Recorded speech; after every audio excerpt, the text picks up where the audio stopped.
porque hoy en día el avance en oftalmología está en tecnología. Hay muy buenos profesionales en oftalmología en muchos sitios, pero la tecnología marca la diferencia. Y podemos ofrecer aquí una tecnología que ahora en esta combinación no se encuentra en ningún sitio, ¿no? en Europa.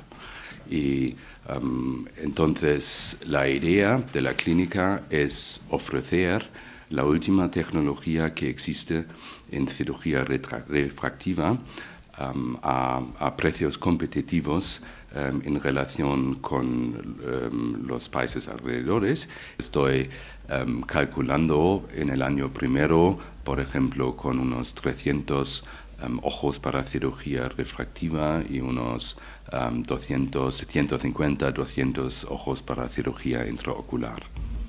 Mantener unos precios competitivos con este tipo de tecnología solamente puede funcionar si aprovechas las ventajas fiscales de Andorra.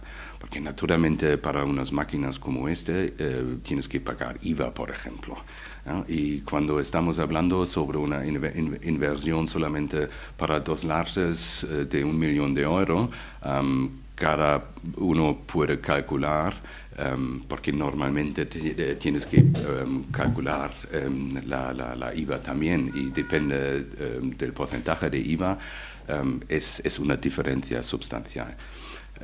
Y aprovechando esta posibilidad, aquí creo es una posibilidad ofrecer estos servicios médicos a precios competitivos. Y en España no puede hacer un tipo de posicionamiento con esta tecnología ni en Toulouse ni en Alemania. Necesitas la posibilidad